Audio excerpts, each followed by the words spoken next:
ایوار باش بینر و گهداریم برای زین بادینان ساد و رادیا بادینان دمی باش بیتن خوشحال اینجا رکادی همو هنگش نفیک و دو جبوی پیشکش کرنا برنامه هوا ایوار بادینان بینریم برای مبروک بابتک هیا و ممیوانه که زور برای جیه از ناخوده که بابتک دی جدا بیتن روژان بوری هم دست بی که میوانی داینن یاسین که مامستای زور هجا مامستایون ظاهر پیرو مختار کمالگه ها یازده آدار مختار کمالگه ها آداره بابت معانه یا خودی دیگریدای بیتن بجین و جیارا ین وکی کاکیو نسیبه هم دست بی که دزانین که اف مروفکینه چه جداهیوات گل منویری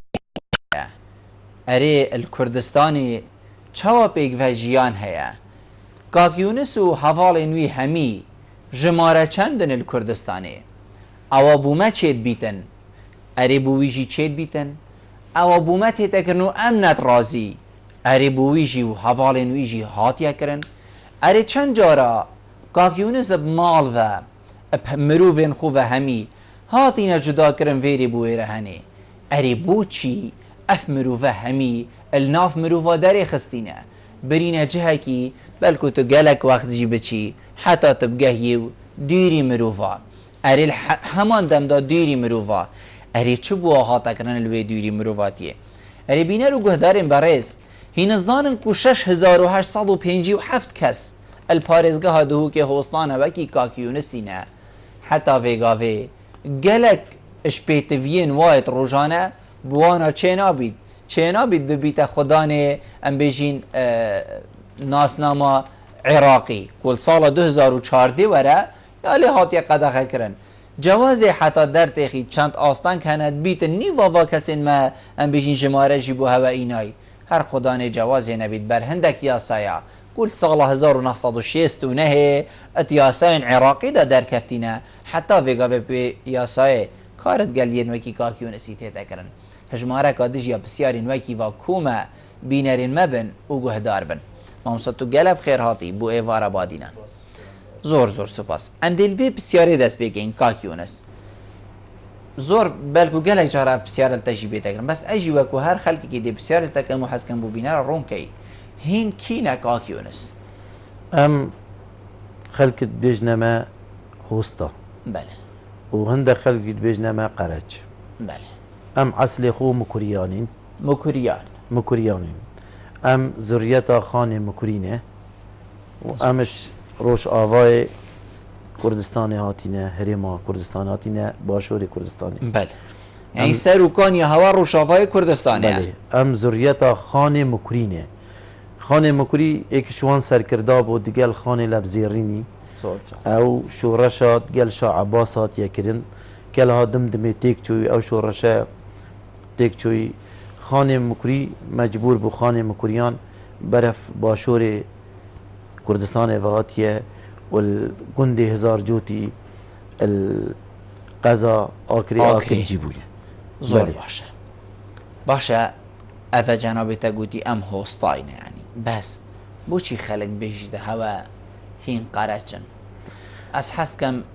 رون کرنه که واضح بید و خلق اگشی درستاهی تیبگهید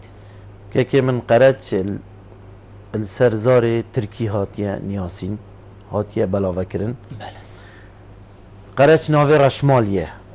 خلق کردستان زوربی وانت رشمالا دابون به ترکی ناوی رشمالی قرانچه پشتی سال 1920 دم دولت عراق چه بویه؟ بله خلق کردستانه و سنور بوهان ندانان و کردستان هاتیه 4 پارچه کرن خلق آکنجی بون هستا بو کار خوی دستی حد ماتوار شمالا دا چو رخ گندا و شول کروک بیجینگ و سراد و لاندکو بفرو داسو شول هریما کردستانی همی اوان دکری مانت وارش مالا داخل گون نوان خدان قرانچه پاش بونا قرانچه اکر هستا مکریانن وش روش آوای کردستان هاتینه و باشور کردستان آکنجی بوینه ام خو مکریانین خلقت بیجنما قرچ ام سپاسیا خلق خوجید کن مکریان یکمین عشیرش عشیرت کردستانی خدان خدمت و خبات و دیم خبات کریه که کردستان پیش بکوت و کردستان روژکی گشه بید بۆچی هینو سات پرت و باڵاڤەنە یعنی بێژین هۆستا مکریان بۆچی وسات پرت و باڵاڤەنە 10 ماڵ الفێرێ و 2 ماڵ الوێرە هەنێ و 20 جهەکێری و یعنی هەکە تو سەحکەیەک و تو سەرروکانیەکەوە بینیە دەرێ بیتن حتا ڕادایەکی یا بزەحمەت بیتن که من او جبر کاریوان دستیه اگر وقتی دا 5 مال دهو که بانا هر 5 مالا بیجینگ چه کربانا یان لاندیک چه کربانا دا کی کرد لازمه بلاف ببانا هر 5 مال 6 مال چوبا دورک و خدمت آوی دوری کربا وقتی موسمه هبون وقتی برنجی هبو وقتی گرمی هبو وقتی نوکا هبو وقتی نیسکا هبو جا بلافت بون افکارت کردن و خدمت خلک خود کرد و جیار خلک کردستان جی سروان بود زۆر باشە تشتێکی دیە هەیکو ئەم بێژین سەبارەت ڤەگوهاستنە هەوا ئەم چوینە توی بیاوی دەکو ئەم بێژین دەم بوو دەمیان تێنە vêrê بوو جهەکێدی هەکاتە بوو من بەحسێ پارێزگەها دهوکێ بکەی هینل چەند جها هاتینە ڤەگوهاستن هینل کیرێ بوون کەڤنێت پارێزگەها دهوکێ ئەس باوەری مە هۆستا ئەشکەڤنێت پارێزگەها دهوکێنە گەرەکە کە ناوێ گەرەکە قەرەچات بێژنێ گەرەکە زۆزان وێگاوێ بەێ محەلا قەرەچە بەێ محەلا قەرەچە ئەو محەلە باپیرێت مەچێ کردبوون پیرۆ بوو مەجید بوو باپیرێتەیە پیرۆ بەێ بەێ مەجید بوو محەممەد بوو ئەف کەسانە بوون شەریف بوو ئەوان کەسا ئەف سێ چار کەسە ڕوسپیەن هوستا بوون وی سەردەمی ئەف گەڕەکە چێ کردبوون و ئەم ئاکنجیژی بوون دهۆکێ حتا الوێ گەڕەکێ بوو ماوەی 5 ساڵە پشتی هینگی ڕوویدانێک هاتە مابەی ناواندا خەلکێن گەڕەکێ ئەدگەل هەندێکێن دیە نە ئەو بخۆ ئەو نەتگەل کەسی ئەو بخۆ ڕوویدانێک هات ژێک بەلاو بوونەوێ پشتی ژێک لێک بەلاو بووینەوە هەندێک مانە پارێزگا دۆکێ و هەندێکژی چۆنە میسل و هەندێکژی چۆنە شێخان بەێ زۆر باش پا ئەوێت وەختێکی ئەم vێگاڤێگریە کۆمەڵگەها مازی ئەوێت وەختێکی لوێرێ ئەو کی بوون ئەو ئەم بووین ئەم لوێرێ بووین دەمێ ڕاپەرینە گشت چێ بووە هەریما کوردستانی بەێ خەلکێمە کۆم بوون هەندێک میسل هاتن و ئەم بەڕۆژکێ بووین ئەم هەمی چوینە وێ لیوایت گوتنێ بەێ بەێ ئەم لوێرێ ئاکنجی بووین ماینە لوێرێ حتا 96 حکوومەتی ئەم برینە ئالۆکە هەردێک بوومە تەرخان کرد ئالۆکە و بوومە لوێرێ ئاو و کارە بژینان ئەم ماینە لوێرێ بەس شێوەیەکی موقت ئەم بر بووینە وێرێ بابە من وی سەردەمی مختار بوو و ئاغای هۆستاژی بوو وەختی ئەم برینەوێرێ موقت ئەم برینەوێرێ وان گۆن نەمە هین وەختی دێلوێرێ بن حتا ئەم بۆوە جهەکێت بینین ئەممانە لوێرێ هەتا 2007 بەسەفە چ وەختیە هەندە وەخت درێژ بیت ئەفە نەوەختی ئەفە بۆ ئاساس هین بوون خۆدان ماڵ و عیال و درست بوون لوێرێ وەختی چێ دەم ساڵەکە دەم ساڵ ینی چەند هەیڤەکەن ئەvە نەوەختی ئەvە کەکێ من دا ئەس بۆ برای خۆ بژم بڕاستی چەند ساڵە هین لوێرێ بوون هین ئاڵوکە ئەممانە لوێرێ تقریبا 11 ساڵ یعنی 11 ساڵ دەمکیە تب خۆدێکی کات یونس بلا بەس بەدەل بوومەڤە کرد داز بەرسەوە برای خۆ بدەم زۆر باش داز بۆتە بێژم پشتی هینگی جەنابێنێ چیروان بارزانی هاتە دۆکێ ئەز و محەممەد پیر و جبرایل فەتاح ئەم چۆینە دەف و دەرفەت دامە ڕاستی سینگێکی بەرفرە و گەلە ڕێزل مەژی گرت و هینجی کوردن و هەواژی خزمەتێ کردی ڕابوو بوومە ئەو تەفدۆمیس الفەیدیە جهێک بۆمە تەرخان کردن وێرێ 264 خانی بۆمە لوێرێ چێکردن بەس خانیتمە چێکردن ئاو و کارە بژی بۆمە بەرنەوێرێ مەدرسەژی بۆمە چێکردن جامعەژی بۆمە چێکردن و ئەمە لوێرێ ئاکنجی کردین و vêgavê em ê li wêrê akinjî bûyîn te got يعني بو هين هو صهند جارا إنانو برنا يعني فيري بويرة هني فيري بويرة هني فيري مؤقتة يا 10 سالة لبن فيري هيني الفيري نشرته يا 10 سالة دين فيري يجي بتشن يعني بو هند نخير الويري او عرضي دائمه داز بو براي خو بيجن ام همي تشتادي بيجن زور جانا فاكر يا ام همي تشتادي بيجن راشي راش بيني سبي بيني بله او عرضي دائمه هر خزانه او عرضي داوي بتاپ ويداي زور جانا و ناوین مل تاپ و سیمیل ایتای ناوین مل شاروانی فیدیه و هر کسی بفیجیده چید بخو تاپ و کت بمانعه و او زاویه دائما 205 متر جهرک هر اکی جه خانیوی 205 متر گله تشتت خدمت گزاری جی تطویر دا چیکین کت وقتی دا بهنه چیکرن وک پارک بو بچیکا وک جین مدرسه اعدادیه وک جی مدرسه سرطایی وک سنترکی روشنبیری وک عردک بو سنتری و هند عرضی هیلان بو انشطاط عائلی اگر انشطاط عائلی الویره چی بو دا اوان زویاجی بدن اوان انشطاطا و راستی پار دگل اف ساله ما هند ناف تقدیم کرنید انشطاط عائلی جی او نافجی شماوات نوال گرتن يعني عرض داواناجي عنا عرض يبو دست نشان كري بس دست نشان كري دست نشان كري ان شاء الله النزيك جديد يعني او جي هنگي كو سر وقت سروكي حكمتي نيچيروان بارزاني او وقت او عرض بو هوا دست نشان كري الوي زيادة تر چينه بوا مال زيادة تر لينا هاتينه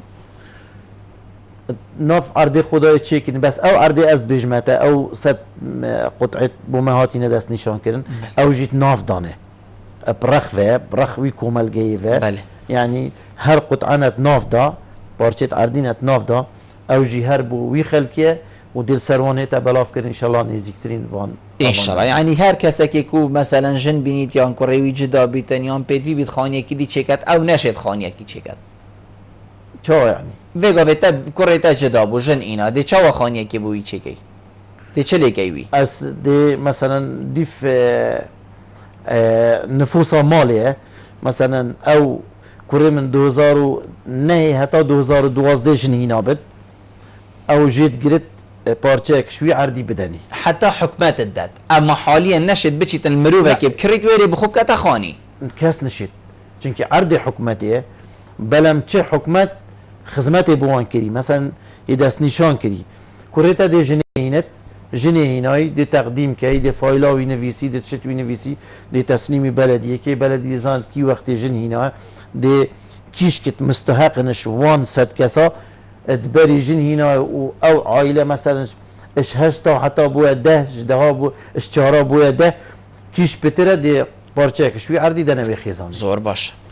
ما بحث هندي كرد نافا في كومالگه دا وكو كومالگه وقتی تیتا چی کرن تا چد وید تا باخچد وید تا جه ام بجین بین فتاند وید تا همی تشتد وین چه تشتد وید داش بلی خاندنگه يعني ما گوتی ما خاندنگه های ام باورید این بابو زارو که ما چن خاندنگه ها سرت های قطاب خانه سرت های سنتری روشنبیری های سنتری روشنبیری جیمه های راست همش بیر نکن جامعه جیه های الویلی مزگرد جیه های راسته بلم هشتا چو باخچانات اینا چی کرن باشه چه جیوی باخچه هیا جيوي فالا مثلا مربعه اوه قطعنت مربعه دا جي هيلاي برسينجي هميا وكي مربعه هات يا يهات چيكرن و چيت بت حكومت چيكت و هندك هودانتين ويغا چونه ديار هتا ويغا بري نو كاودان نبون كاكي يونس وقتی کو اولی ويري بو هوا چيكي چه كاودان نبون هوا داخواست نکر بو هوا باخچه کی چيكن هوا داخواست نکر بو هوا نخوشخانه کی بدان نویری بنگه که ساخلمی هما بلا پریزا کمپکی بیت بو بنگه ساخلمی از گلتمه حتی وگا و مگل جاراجی داخواست کریه باشه این چنکیره نساخت هوا چنکیره ام چینه فیدیه جارنا چینه سیمیلی و جارنا جیتینه دوکی بنگه ساخلمی نینه کوملگه نینه هوا داخواست کریه بو هوا چیکن خودمه داخواست کریه چه گوت نه هوا الريفبريا ساخلمية ريفبري ساخلمية بلا كاميرا كاكيو نسيبت بيجا ريفبري ساخلمية كاتو چند جارو چوده كات چه بوده كريا او تو ويگاوه چد بيش يا دكتور نزاري بزور برازي به از سلاوريزي من بود دكتور نزار عصمته خودی حتی وگاوی بوی کوملگی بنسبت ساخلمی و تندرسی چتشنات یکرن اس واقعت بیجم زۆر و ما داخواجی کریه چنات یکرن بو ساخلمی چنات یکرن زۆر باش بله ئەس دێت تەماویە دەمێ کاک نەزار بیتن هەگەر تەهایلمانە بیتجی ئیشاڵا بوتە بێتە گوتن و توش برادرێن زۆر بە ڕێزی و تو چەند وڵایەکی شەڤاڵە ئامادە بووی و دولدەفمە ئامادە بووی ڕێز و ڕێزگرتن بەر بلا بخواستن بیت بلا بخواستن بیت ئەگەر تو بنگەهێکی شیاندا هەبیت ڕێک خراوەک بیت وەکو کەمپێکی ئەم بێژین سەرە دەریت گەل بکەین درستە کاک یونس ام سپاسیاوی وەکو کەمپێکی و ئەم سوپاس دارێتینە و ئەم مەمنونێتینە هەکەر بەر کاک یونسیژی نەبیت بەر وازاڕۆکا بیت ئۆ زۆر سوپاس مەکە بیتکە هەرێ ساوی ئەم دەهینە سەر باخچەی ئەس دەمینمە پێ من بێتن ئەس هەندێک خاڵە دیارکەم حەقیقەت ئەو بن و جێ دەستدانانێ بن برینە دلێ مرۆڤیدا مرۆڤی وێ چارەسەر بن باوەڕ بکە من وێ چارەسەر ببن بۆ مەسەلا باخچەی چاوە مەگوتە دکتۆر نزاری ئەم دێ وسا بێژینە ڕێڤەبەرێ ئەم بژین باژێڕوانیا دهوکێ باژێڕوانیا فەهیدیە باژێڕوانیا سێمێلێ هەو هین چوینە دەفانە هەوە داخواست لێ کریە و پچەک ڕێک و پێکی هەبیت دوو دارێت جوان هەبن فریزێکی جوان بێتە چێکردن هێواری ئەس بینم ئاوەکە ئەو ساز زفریت بچیکێت مەژی بچەنە مەژی بچیکەن و ڕەح و گوشتن وەکێت هەمیە هەوە ئەف داخوازیەکردنە خودی بۆ باخچەی مە داخواست نەکردیە بڕاست ئەگەر چ بوون وەداخواست بوو هەوە وسا خۆشتر بوو هەموو ئاخ و تۆزمی نەلوێرێ زانی ئەبخۆ باخچە حتا vêgavê wêrê ev rêkêt me hêj natîne çêkirin diristî ev ê cok û solîn û ev tişte jî natîne çêkirin bica me pitiriya ji baxçeyê me pitiriya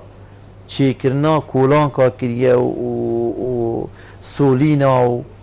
û ewan cada hindek bihêne çêkirin بۆ me ew girintir e ji baxçeyê یعنی حتا vêgavê cadde û av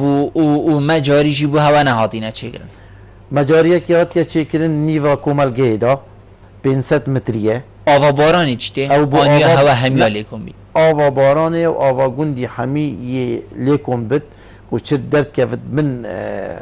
komelgehê da bin komelgehê bin ew şiqêt Diktor Rijdî belê li wêrê derdkevit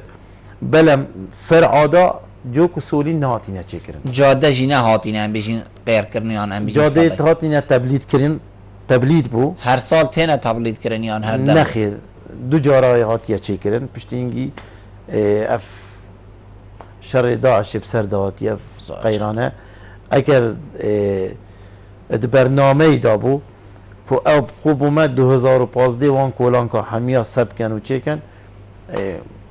طبعا evên ku cenabête navê we neînîtin meselen û evên rêveberên şûlejê bawer bike hemî li cihê te kom bûyne hemî li cihê te rûniştîne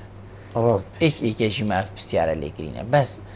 mixabinî ve mirov dêbêjîtin gelek cara dê tiştî bêjî û dê bişte te ferqînîne nav beyna me da û em hindî li me tê şûl dikein bes li axifnête diyar e heta radeyekê mezin cihê hewe û hînit piştguh ve havêtîne em pişt guh ve navêtîne yek carî êk carî ne me negotî êk carî çimkî belem- heqet çine bît em dê li dûrê û berê medresê zevrîn çînet mizgeftê jî bew heyne defte jî li senterê rewşenbîrî em xwe bû me girngtirîn tişt qutabxane bû def me piştî seretayî derdkevin çinekîrê çine nêzik e çine feydî û çine domîs ne mesafeyekî bes hîn 2000 û tiştek nüfusin li wêrê mane belê معقول 2000 û tiştek nüfusa em ê bêjin 200 talebe ekîtiyê têde heyn 200 talebe têdanînin gel nawincî û amedayî û Belê. seretayî ji du seda pitirin de 200 da yani cihek neyte çêkirin du sê kabînek ku talebe li wêrê du mamosta bên li wêrê em bêjîn wana bêjin kekê min heta vêgavê xwedê çû edadî nehatiye çêkirin wêrê seretayî hey û me nêzîkî pêncî kesa pitir jî heye derketîne bo edadiyê û nawincî û me çar pêncek jî hene xerîj derketîne kulya belê û me sê çarek jî hene ev sale daxilî kulya bûyne û înşallah hêdî hêdî امی كاك يونس فان اگرين كو ما قوتي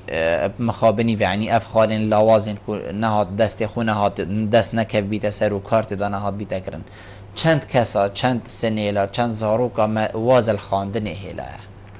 واصل هیلا نه انا کوی دی بیشت ناخوینم مادم بو من خواندن گهنینه نخیر مادم ریک نینه یان هما بردوامن وصله هنا مدرسه کسی وصله نینه و دی بابت وان دگل ما ام همی پالدرت وانید بخوینن ما مفاکی باش شوی خواندنی ولگرتیه اکید رجا خواندنت ناف استادات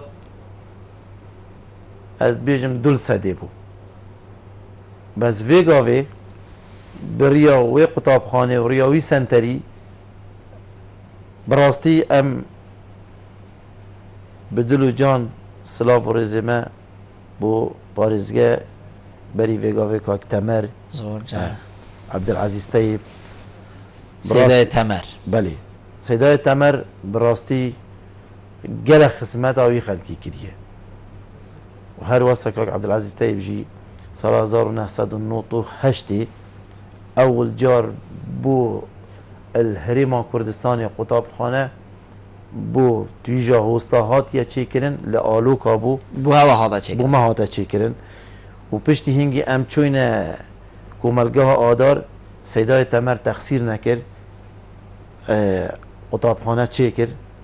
و جارک آدی دست بخواندنی کرنه و راستی من مفاهکی باش لیورگرد و پشتی هنگی تریا سنتری داجی ما رجان خوانده وای توی کوملگاه دانه هیلا وکو هوا چاو ولی کر کو رجان ما خانده هند خولت نخوانده وای فکرن و ما بو کسین کول خواندنی دیر کدین چندان عمر بید اش عمری 18 حتی 30 سالیه مشیا ام پتری 12 خولا فکین اوه کسل وی کوملگاه بجاست نابجم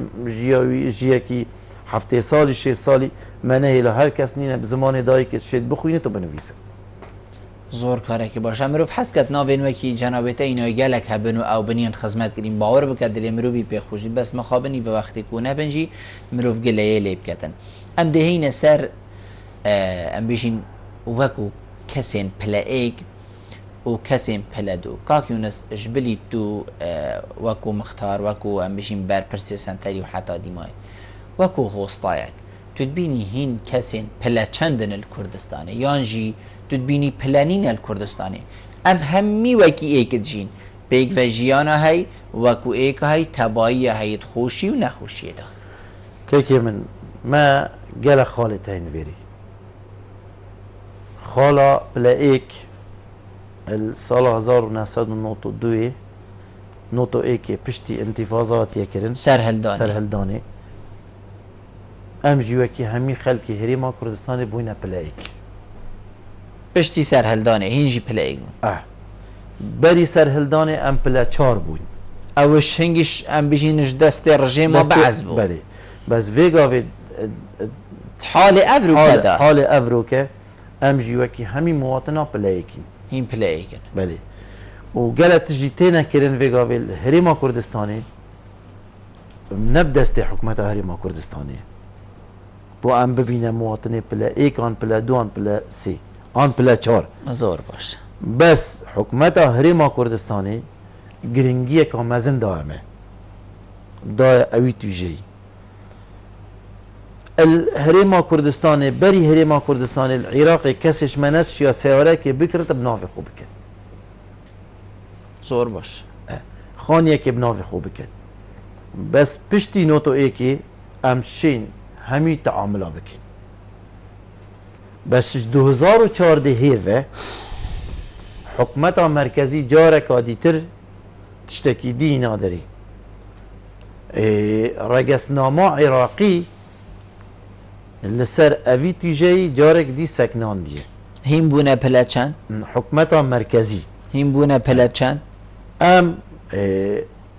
الهریمی ویگاوی پلا ایکین بس اگر هریم بومه اوی رگسنامه چاره سر نکد ام پلا 4 زور باشه ده دست خدانا سر خاله اول 2014 هات یا چاره سر کرن؟ ام گل جارا از چوی ما اویدیه کری ما داخوازه کری و ما اویدیت کرین وك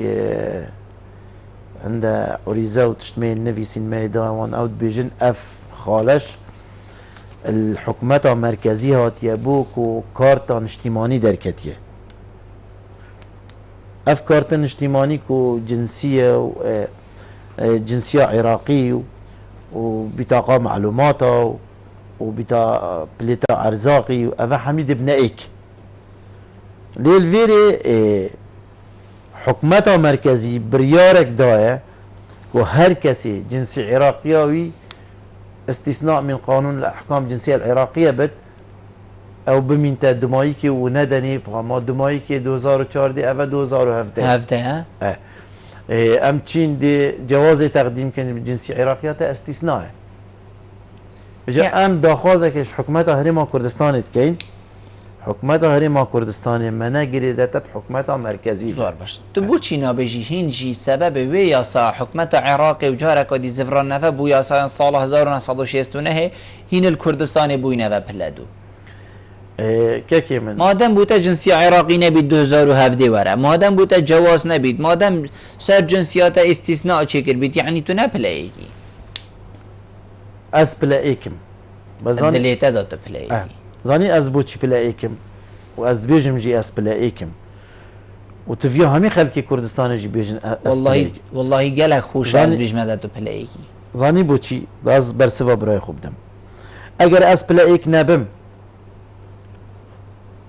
حكومتها مركزي بوچي بوجه وموچي هريمي بري دي جنسية مجي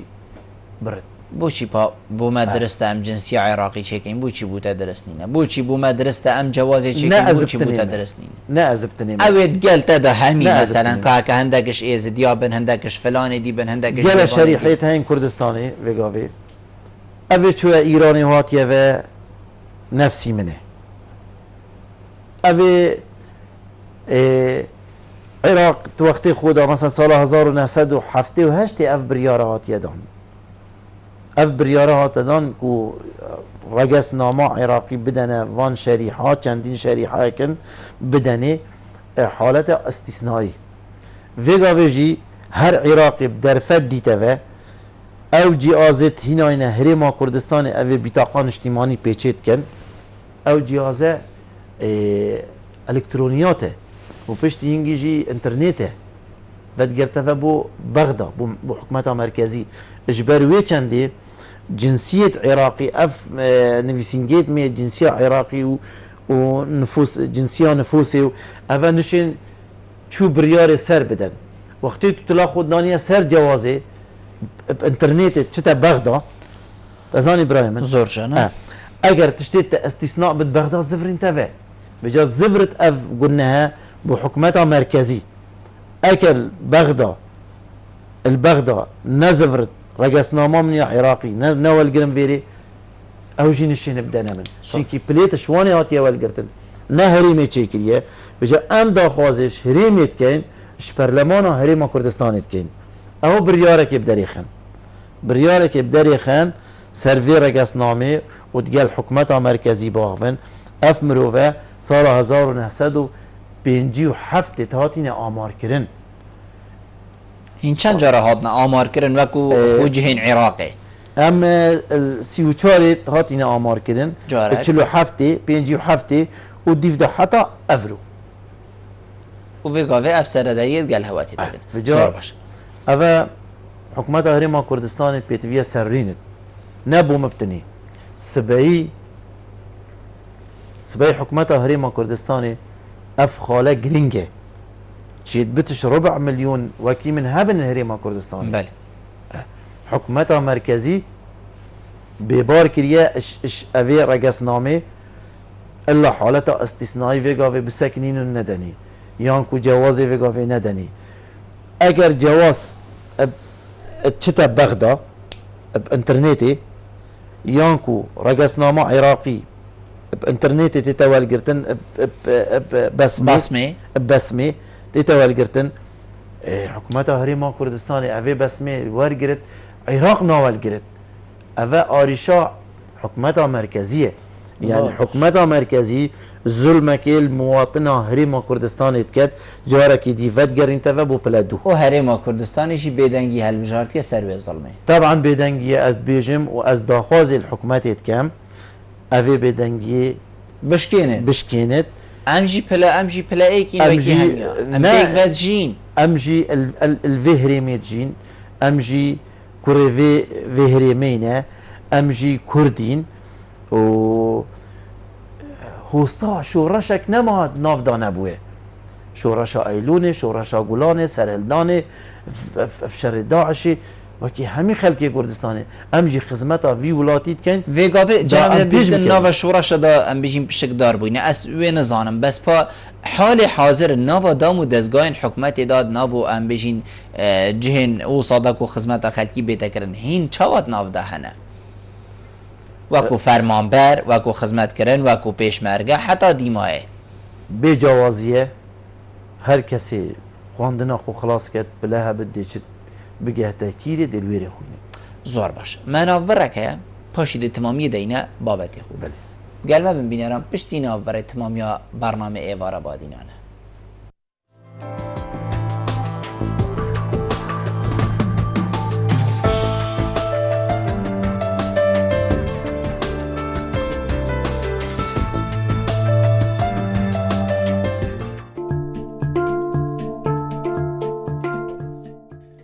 جگر مهاوین دیرکوی اگر تبویت هاویناته به سقای که آرام دابید مباریدان نورسای سقر اصلی به کاربینه مباریدان نورسای سقر اصلی بشتیال سرکفتن آمازن از سالا پار به دستخو اینای اف سالا جیجه باشترین کوالیتی کفتیا بازاری دیگل هنده مداشکاندن دبهاین خودا کرن جه براوشا آبوریا افروکه مباریدان نورسا به قباره 7.5 2 واتر پمپ و 3 واتر پمپ قباره 4.5 3 واتر پمپ و 2 واتر پمپ قباره 2.5 2 واتر پمپ و 1 واتر پمپ قباره 1.5 1 واتر پمپ پلیت مباریدا سقر اصلی دجی جنگی و دجی گرماتیه هر واسا مباریدا سقر اصلی 2 سال گرانتیه مباریدا نورسای اصلی به کمترین مذاکره به کاردکت بری کار سرکی لدهو که پیشانگه ها گاره نافونیشان دهوک تخزوزان نزیک بازار گوشت فروشا کارگاه سپیاتین برکه اب ناو تامن خوبه برکته برهم اینانا سپیاتیان اب جوانترین و پاکترین شواس اب باشترین آمیرین پیشکفتی برهمه که ساخلم ایده برهم اینان روزانه کارگاه برکه 5 تن سپیاتیا برهم اینیدن کرم آوا ماست هر واسا چندین قبارن ماستی بر همین برکه اش پارزگاه دهو که بو همی پارزگین عراق اتهیته نارتن دهوک دومیس البشت غیب بریاهات نوچونه برکه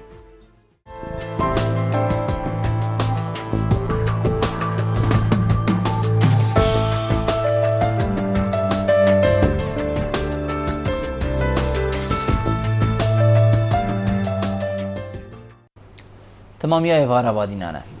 گلک جارا هلبجاردن چید بن یعنی من ویدیو دیدنه بیرا من تید گلکش برادرا قصد هوت کن و هین همی دیلی کون بن و دیل خولا که آنجا که باخچه نینه ببوره این دیل جه که کون بن فی سبیلی چرک و اف کسا ده هندک پیوا بجیده و دنگی خوب دانه من از دی بوها و حکمه و از دی بوها و حکمه و از دی بوها من دی صریح بی اف کسین قصد هوا کرین یه باشی کری ام ممنونه توینه یه کو بس هات یه وری بودنگی جی امی بیشین کو تا بودنگی هات با وری و تا پشتنگی بوما چه نگر و کو بیشین تا تلفنت خوشی سر ما قفل کرد خودی سیدا گله کساتیات نویری بودنگ دانی پشتنگی ما کس ندید یه بس کسی المبوع خودان براستی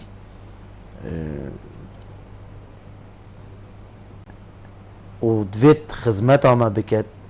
و دیم تیتا ناف مدا بسیار همی باش و خراب مد کتن و خدمت آما جید کت حتی رده کی گلک جی باش خودی بس لقایه که سردانت که لقایه لجنا فیدیه اف هر دو که مثلا گل جارا آوامه چوی شولی آفنی نبوه آوه ما خو شولی لقه آفنی نبوه یه هات یه بومکری او کساتی دویرت هاتی نویره اب بوما آوه چکری بوما کارب چکرین هاتین خدمت آوی خلقی و دايريد معني تشكن يعني مادام هر شو لبحزبي بريفاتشي باشا حكمت تايبات لجنة فايدية خدمت آوی خلقی وی کومل گید زور باش حكمت الكيريا مادام هر ما بيفيا لجنة ولا قيفة يعني حكمت الكيريا كاك والله حكمت جي هنده کساتی تهنتين نابج متنايم بس تو درجة ايك بيجي حزبي بوماكري يعني حكمت الكيريا حزبتت او شاروانيا فايدية درجة دوا بو کوملگه درجة دوا باش كر درجة دوا تبوتي لقائك همي تشتيما اوت كات ضبطه بيجم چبو ما كر نه چبو منك بو ما كراو تشتكي جدا بس تو بيجي حزب بو ما بتريد كاتش حكمتي طبعا لقائك بحال حكمتي تشا لجنة فايدية بتري حكمتي بو ما خدمتت كر باشه حال حكمتي با تشا يعني فيغا حكمت چب كات ما هكر هاد باشيا بانش يا 20 قلابت رملي بكنه بيري حسوي هما وان جادا پیچی حزب پابو چی حزب بو هوا نکرد جاده بو هوا چی حزب دو جارای بو ما چی جاده بو چی بو هوا غیر نکرد مجاری بو چی بو هوا چی حزب دو جارا بو ما چی بس بو اویدی که حس کری حس کرو تکله کرو عادله هینان بو ما چی کرنو بو چی غیر نکرد خودی غیر امکانیت ویگا توجیش ملاو دو جاره اوی حس بکتی نشه جاره که غیر جیب کت خودی دو جارا حزب بو ما چی کری و لجنه فایدی تایبت بوچی بو هوا جوک چه نکرم خودت چه نکرینه زور باشه بوچی حزبی بو هوا باخچه چه نکری یعنی ما حزب نبینید او مهم یادیدی او زرگورا پانل ویری صاحه دلیتا چکرن شفر رکیب ده راست که هندک آخر پاوشی الحمدلله فریزی جیب صانعی کفتی اما باز ما فریزی که بوچی حزبی بو هوا فریزی نکر خودی او جی نکری بوچی حزبی بو هوا بنگه ساخلمی چه نکر هین برزا ام بیجین کومالگه که یعنی بیشین جه کمپک آواره حساب نکرن کمپی آواره جوازت گل مبرس بوچی این الواب قدر و قیمت ترن هین خدانت فی ملکینه کمپی هاتی او کمپه میوانه نه تو خدان رسنی چه از دی خور رزیل کم بوده کمپه میوانه او کمپی هاتی میوان الدفمه میوان الویری بلا آوی بدتی بلا کاره بیجی بدتی از دی بو هستا بیجم ام ممنونی حکمت و حزبینه که هستا حتی وگاوی السلیمانی چادری دا چادری داه چادری دا چادری وی قطیات اربیل چادری دا چادری وی قطیاه بلم پارتی پارزگاه دو که کوملگاه بومه چی کری بلم پارتی قطابخانه بومه چی کری بلم پارتی بومل کوملگاه مدا سنتره که روشنبیری چی کر پتری هفته گنجلوی سنتری وگاوی اتوالي هاتين روشنبير شين هر تشتكي الدنيا ببين سبب وان بارتي بو زور باش بوچي بو سليمانيه چه نكر بوچي بو هوليري بارتي چه نكر بوچي بو كلار چه نكر بوچي بارتي الهوليري بو چه نكر بو هوليري ايه هوليري بري خوب دمن از جواب دمن چادر دوات قطيا ها چادر قطيا دا اپاني او پایتخت يعني بيت پایتخت جوان ريكو بي از جواب دم السليمانيه جدي جواب دم يربيل جدي جواب دم پارزگاه دهو که هنده کسین پارزگاه دهو که اف تیجه پشتگی و ناوید تایبت پارتی ایمان پارتی دا صلاة الهولیری جی بوچی الهولیری دا صلاة الهولیری برای خوب دا من هولیری او هستا الویری ناکن جیه پاکی ناو 15 روژا دلویری بید 20 روژا دیشتا گرمیان 20 روژا دیشتا سلیمانی پای سلیمانی دی چوا بوی کتن یعنی وی حالتی دی هولیر و سلیمانی بوچی دی گناه کی ام قالاوا برای خوب دی قالاوا دفرق شقیت قالاوا از همی حریم کردستانی گریاب دف شقیت قالاوا چید بت اوه اشنوتو دوی حتی وگاوی بریس اشنوتو دوی حتی وگاوی ید بن تنکا دانه و بن پاتا دانه اتابخانه جینینه برای خوب دی آب جینینه کارب جینینه تدوید دیمن و تسیر و حمیتش دی بوتهین میل دفنه درسته بلم سرورای هندی از بوچی مدحی خلکی دهو کت کم از مدحا پارتیت کم الدهو کی پارتیل دهو کی و خلکی دهو کی اف شریحه وکی همی شریحین دی وکی همی هولاتین پارزگاه دهو کی بیبار نکریه هم بوچی ناچنه دف پارتی بیجنه بوما از بیلا انا ملفیری من گل کسینه هم بوچی ناچنه دف بیجنه بوما جنسیه چکه بجنی ما جوازی چیکه بجنی بوما کسید مبدامت بجنی بوما اعدادیه که چیکه یعنی اوه چند ساله هین الویری اوه چند ساله هین الویجی کسید می دام از راندی اوه چند ساله هین الویجی هنی اویجی اوه 9 ساله و 9 ساله بود چی با هوا آماده یک چی کسید می دام از راندین به فرق و جوازیه دام از راندین کسید می داین شولی کسی که بطال ویری نمایه پیشمرگی هیل ویری فرمانبری هیل ویری حتی جوتیاری چی بود حتی جوتیاری هیل ویری اعدادی بود چی که برای خودم اعدادی بو ما چی نکری بس عرض اعدادی هیل ویری دی بو ما چی کنجی دی بو نخوشخانه نخوشخانه برای خودم اگر نخوشخانه چی نکنجی لازمه چی بکن لازمه چی بکن از هست کم بو هوا چی کن چی بید دا خدمت کم خود پارتی بید خود ایگتی بید خود گرتو بید سپاسیا خود هم کسات کن هر کسی بیتن از هست کم بو هوا چی کن مادم خدان هوا از جابا از بود نه درسته الویت روم بید یعنی او کسی کو خدمت آوی خلق دی بجنی تا خدمت آگری خدمت آگری بلاوی خدمت تمام کن من داخوازش گل آنا کریه ناوی آنا بیش من داخواز گل آنا کریه ما داخواز دسته که قنپال گل آنا کریه ندامه برای خوب ده برای خوب اگه مدویت رون کن دا رون کن بس او تشتی پارتی بو ما کریه خلقی دی بو ما نکریه زور باش زانی بو چی بو ما نکریه برای خوب دی ویگاوی الهریم کردستانی برای خوب دی الهریم کردستانی از نابیجم هریم کردستانی من گله خواندن و گله نویسین و گله تجدیدنه از چوی ما ترکی و من چوی ما سوریه و من هستای ترکیه دیتی من هستای سوریه دیتی بس هستای پارزگاه دو که یه پارتی بو کریه سعودیه دولت مملکه العربیه بین هستای حتی ویگا سر پشتا حشتری تشتک بوچی نکریه بس او رئیس واجی سر پشتا حشتری برای خود دی رئیس تو سر پشتا حشتری دولت روشهلات ناوین برای خود دی نه رئیس تو نجی سر پشتا حشتری نکی موسی ها برای خود دی برای خود دی پیرار و بتر پیرار هند مروفت هستا چون جامعه کویت جامعه صباح الاحمد احمد صباح چیز زور باش چل کسبون زانین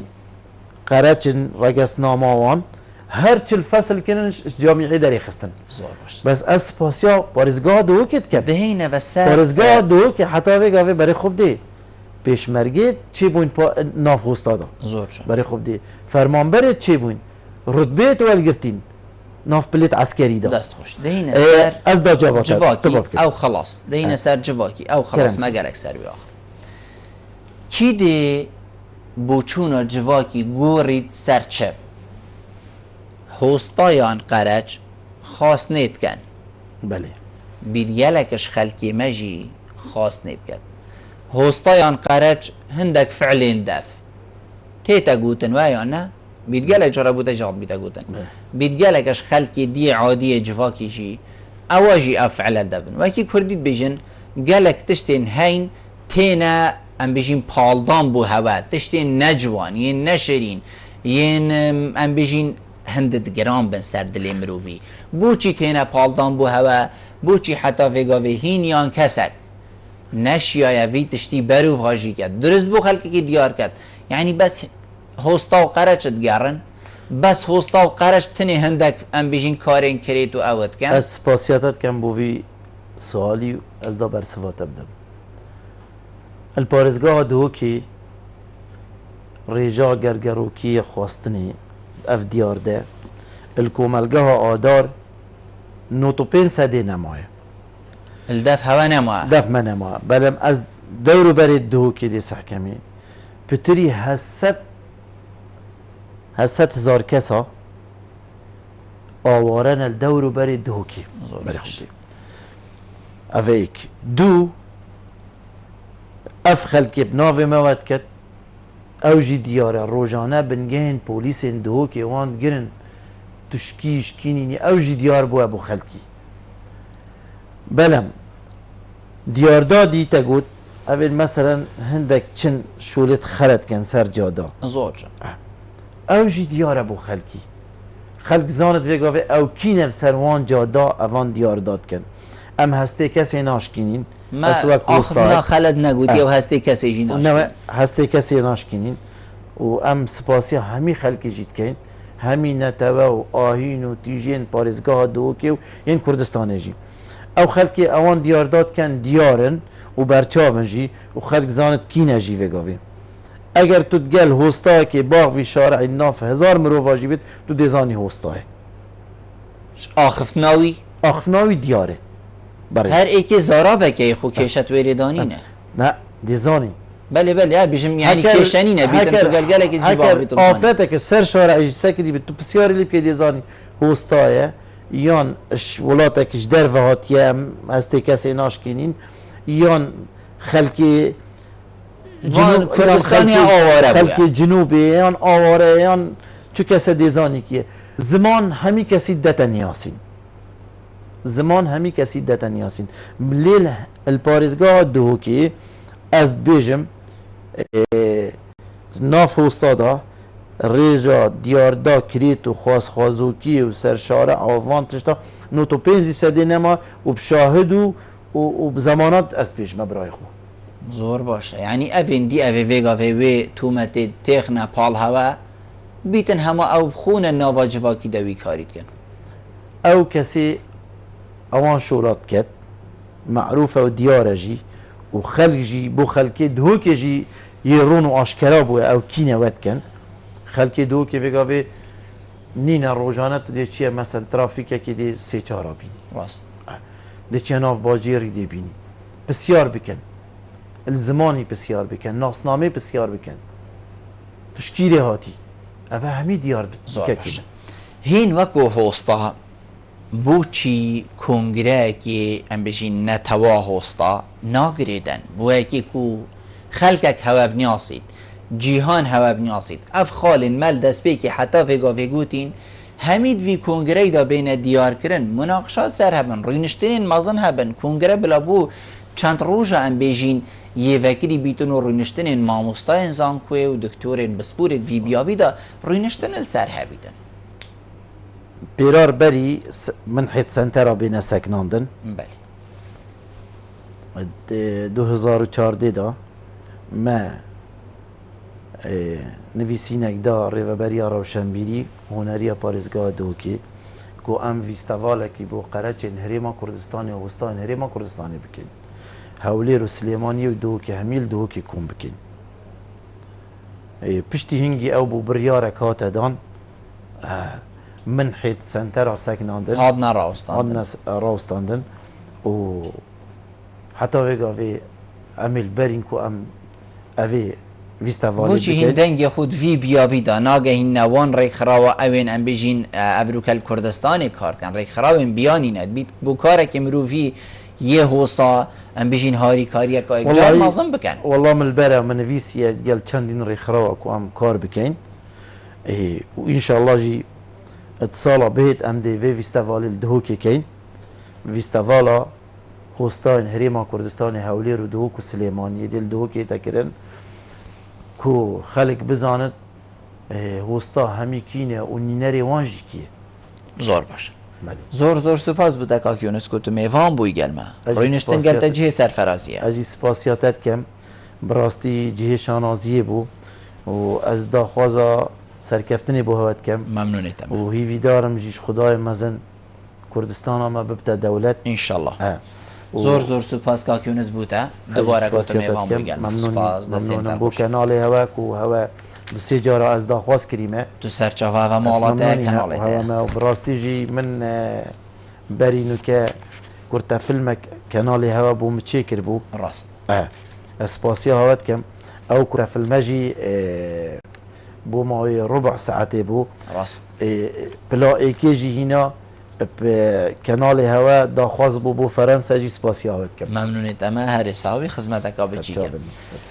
بینه رو گوهدارین زور بره سپاس بو هوا گویم بینه رو گوهدارین نبون حتی ویگاوه مالا و آوا